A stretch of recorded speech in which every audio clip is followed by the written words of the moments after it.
Friends, આજે આપણે બનાવીએ મેથિયા કેરી.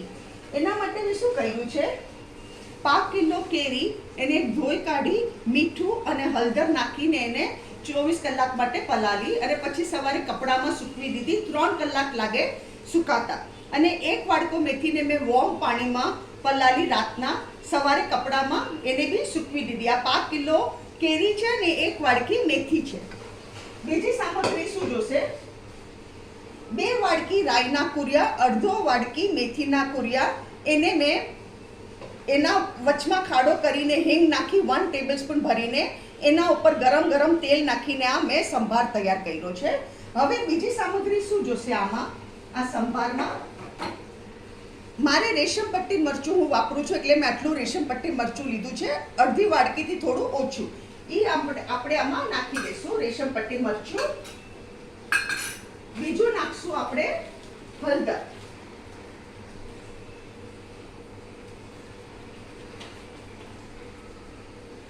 હળદર મેં 1.25 ટેબલસ્પૂન જેટલી હળદર નાખી છે. એને આપણે મિક્સ કરી દઈએ.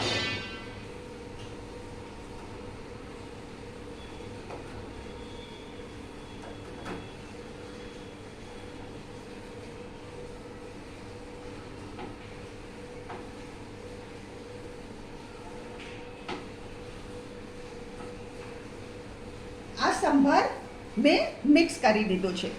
હવે મીઠું છે ને મેં શેકીને રાખેલું. હવે આપણે આમાં મીઠું નાખવાનું.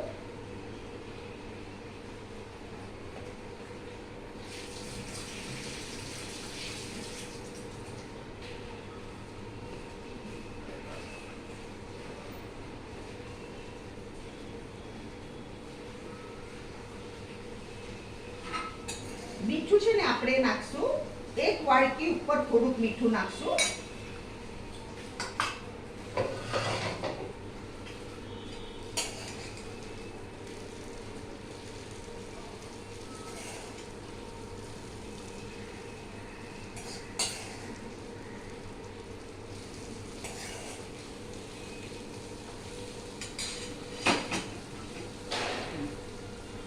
આ 1 વાડકી મીઠું છે મારું. હમણાં હું 1 વાડકી મીઠું નાખું છું, પછી મસાલો ચાખી અને વધારે હું નાખીશ. પેલા હું ચાખી જોવાનું, કારણ કે આ ખારું બી ન થવું જોઈએ અને મીઠું કમ બી ન પડવું જોઈએ. આપણે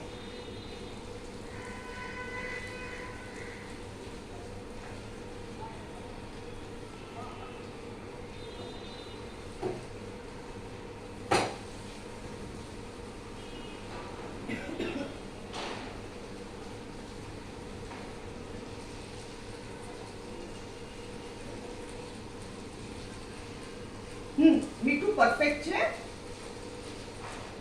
હવે આ મસાલો હું આ કેરીમાં મિક્સ કરી દઉં છું.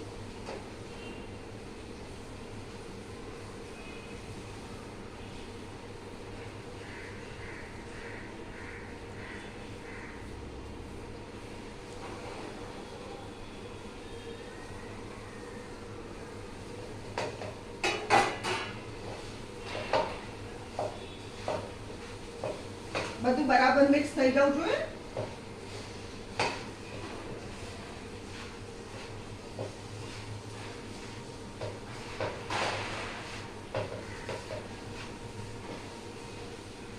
આ છે આપણી મેથિયા કેરી. હવે આને શું કરવાનું? આને આપણે 24 કલાક માટે એમને ઢાંકીને રહેવા દેવાનું. અને કાલે આપણે શું કરશું? એને તેલ ગરમ કરશું, એને એકદમ ઠંડુ થવા દેશું અને આ ડૂબે ને એટલું આપણે આમાં તેલ નાખશું.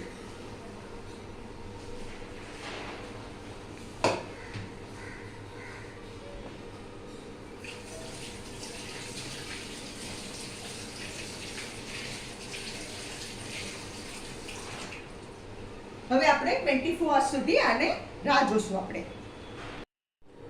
આ છે આપણું ખાટું. આ છે ને આપણે આમાં આપણે બનાવેલું. મેં 2 દિવસ રાખ્યું. તમને 1 દિવસ કીધેલું પણ મેં 2 દિવસ રાખ્યું, કારણ કે તેલની ચમક નહોતી. હવે જો તમે આમાં તેલની ચમક આવી છે. 2 દિવસ મેં રાખ્યું. હવે અને મેં આમાં ગ્લાસના જારમાં ભરી લીધું. અને આ તેલ છે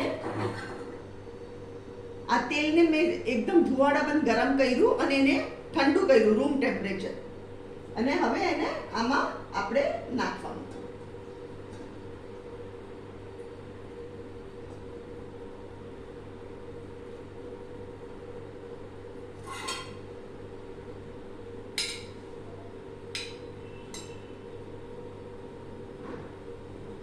વચમાં ખાડો ખાડો પાડું છું એટલે એમાં જાય.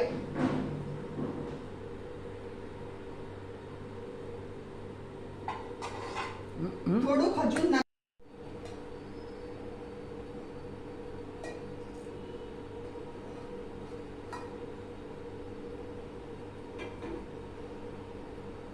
ફ્રેન્ડ્સ, આ છે આજનું આપણું મેથિયા કેરીનું ખાટું. આ જુઓ તમે, અહીંયા સુધી આપણે તેલ ભર્યું એટલે આપણું અથાણું બગડે નહીં. અને આ મેથિયા કેરી તમને રાઈસ, દાલ, ભાખરી, થેપલા બધા સાથે બહુ સરસ લાગે. તમે જરૂરથી આ રેસીપી ટ્રાય કરો. આ મારી 83 યર ઓલ્ડ મધરની રેસીપી છે અને આ બહુ જ ટેસ્ટી લાગે. અગર તમને મારી રેસીપી પસંદ આવે તો કમેન્ટમાં જરૂર લખો. મારી વિડીયોને લાઈક કરો, શેર કરો, મારી ચેનલને સબસ્ક્રાઈબ કરો અને તમે બી બનાવો અને ફેમિલી સાથે એન્જોય કરો.